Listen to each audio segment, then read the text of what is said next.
Let's start with the rights which the Afghan children enjoyed during the occupation and which the media and international institutions fear that the Afghans will lose with the withdrawal of the Western militaries.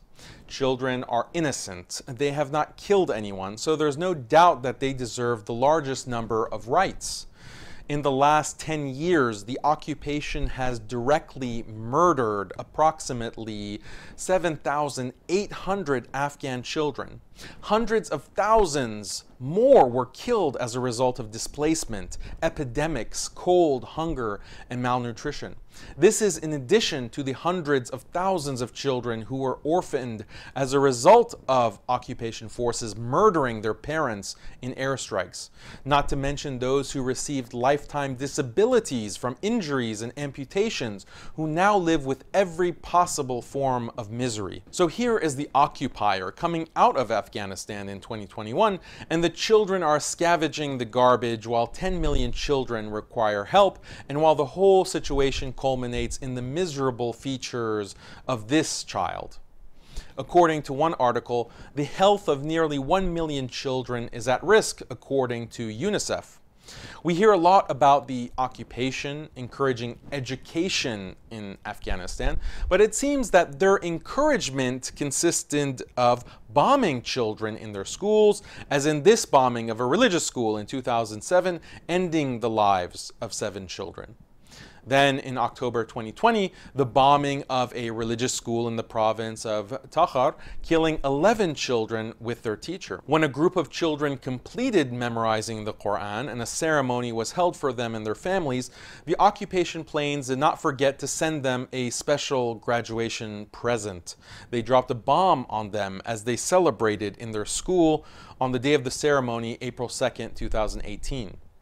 The occupation-backed aircraft bombed a Quran memorization school in Kunduz, Afghanistan, during the graduation ceremony of the memorizers and students. The bombing killed and wounded about 200 graduates, their parents, and other attendees. These 2 boys in the picture are brothers whose mother was awaiting for them to celebrate together after the graduation ceremony, but they returned to her as corpses. Almost a month before that, the Air Forces bombed another party in which a number of memorizers were killed, including this boy. And he got the highest honors in memorizing the Quran in Afghanistan. Ceremonies turned into funerals, and the faces of the children were literally torn apart after the joy of graduation. Joy turned into horror, and laughter turned into screaming. The pages of the Quran strewn all over, stained with the blood of innocence. Bombing religious schools and graduation ceremonies. Wasn't this occupation all about education for children? Well, actually, it was all about education, especially so-called sex education. Yes, sex education can refer to boys and girls learning about maturity and protecting themselves from harassment. You might have thought sex education for Afghanistan meant that, but if you want to know what they really mean by sex education, watch this documentary titled War on Children. Its producers are not Muslims, but you can watch the horrifying details and associations meant to teach children obscenities and to groom them under the banner of so-called sex education. And all of this happened with the full support of the United Nations. In Afghanistan, there was a UN organization called the United Nations Population Fund. Visit their website to read their goals, which include teaching life skills in developing better relationships with romantic and sexual partners. They promote gays, lesbians, transgender men and women. They promote abortion. The United Nations Fund has worked to inject its ideas for generations into primary and secondary school education in Afghanistan. Yes, they consider all of this to be children's rights, and so they try to educate students and help them, but from their very own warped perspective. What is noteworthy is how this UN fund was complicit in assisting some governments to induce sterilization and abortion in women. They were even implicated in helping China to induce sterilization and forcing abortions in Muslim women in Turkestan. Even the Trump administration withheld U.S. funding when it was discovered that this UN fund was involved in such activities. So why play with words?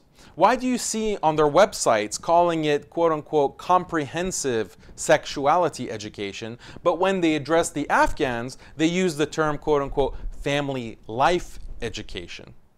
Another org also offered Afghanistan sex education, namely the IPPF, the International Planned Parenthood Federation, a British association. This org has a top priority to promote homosexuality and transsexualism, as they proudly state on their website. They state that girls and women have the full right to owning their bodies and having sex with whomever they please. But what if they get pregnant? The org stipulates the need to make abortion available to all women. Furthermore, they actively combat any attempt to legally criminalize abortion. There are other organizations that go after Afghan women in refugee camps for the purposes of sex education, as shown in this documentary. Do these institutions openly invite Afghan women to their agendas? Maybe not in explicit terms, but these are the ultimate goals that they aspire to reach gradually, just as they have reached them in many countries of the world. These institutions are now expressing their fear of losing their achievements, quote-unquote, in Afghanistan after the withdrawal of the occupation and the new control of, quote-unquote, hardliners.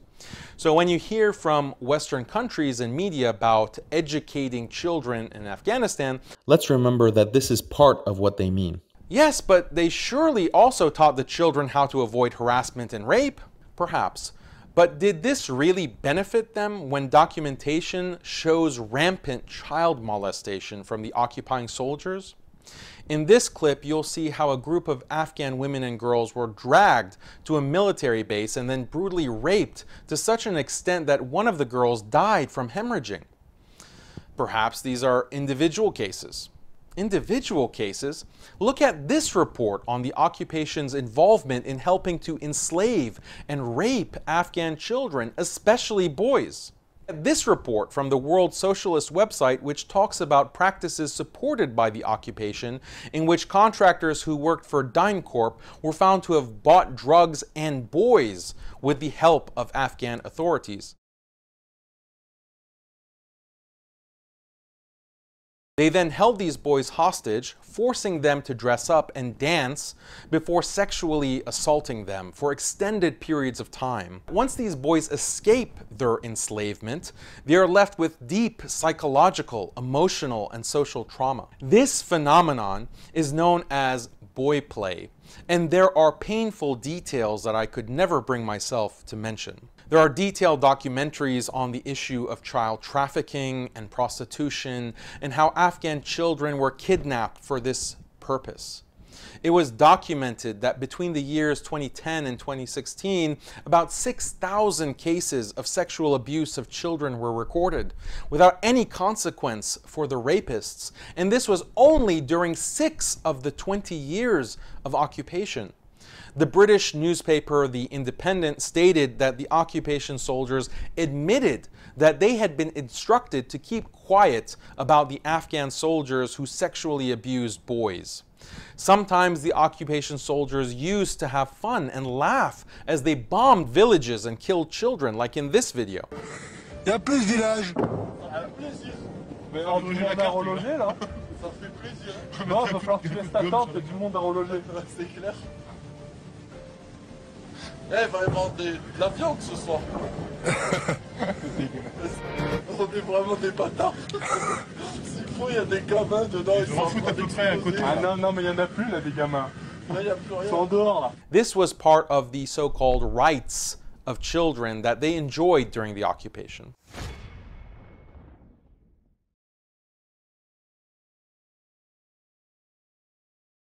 وكل مجاهد لله بأهل البلد يا الله بأهل البلد يا الله